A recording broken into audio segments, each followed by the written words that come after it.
Hey, this is David Miller with the Miller Group of Keller Williams Realty. I'm here to help you get real estate smart. All right, today let's talk about wire fraud. What the hell is that? Well, let me get your attention. In 2023, there were over 21,000 cases of wire fraud, and they represented over $3 billion. Now, if you get hit with wire fraud, your probability of getting that money back isn't that high. Only 22% of the people during 2021 and 2022 actually were able to get their money back. So what is wire fraud in real estate? So this is typically when you're transferring money, especially if you're a buyer in a transaction, you're putting down a deposit at the very beginning, and then right before closing, you're bringing your down payment to the table.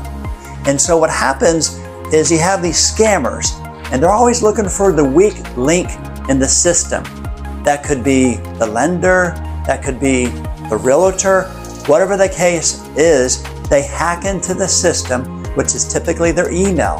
And then what they're doing is they're looking for emails to come through talking about wiring instructions. And when they do, after they've hacked in, they can then send another email as if they're you to the buyer saying, hey, I'm sorry, I gave you the wrong wiring instructions. Make sure to wire your money here. So when that happens, if you can't catch it within 24 hours, that money is typically gone. So they either email you, text you, or they will even call you with the wiring instructions. Here's what to look for if you are going to be wiring money, and especially if you're a buyer, your down payment, because that's going to be a lot of money if you're putting like 20% down. Number one, always check the email address. It will say a name, but if you click on the arrow down, it will tell you what the address is. This doesn't have the address of the title company as the domain after, name at, and then it has the domain, then that's probably going to be a fraudulent email. Number two, what to look for is when they have the instructions in the body of the email. Title companies don't do that anymore. They typically have a secure portal, or they'll have you call in to get a passcode to be able to access this portal. So if all they're doing is providing you an email with the wiring instructions, red flag. Okay.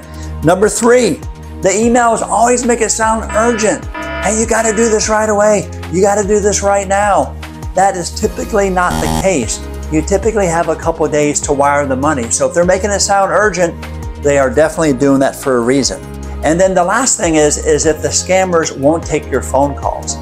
They have a number on there. You try to call, they won't take your number. They say leave a message, or they just want to text you. So those are the signs, the red flags that should pop up in your mind if you see those things. Now, what can you do to prevent this here? The biggest thing I always recommend to my clients is that before you send the money, you pick up the phone and you call the title company or whoever is holding the money to do it, which is typically the title company, maybe an attorney, and you validate the wiring instructions that you already have from them. That way, you're talking to the end source, you're making the call, they're not calling you because you don't know who it is when they call you, you're calling them based off of information you already have. And that is really the biggest thing you can do. So remember, when you're buying a house, make sure that you're aware of wire fraud and look for those red flags that I talked about. So that will help prevent you from being a part of the scam and losing a lot of money. Hope that you are now real estate smart.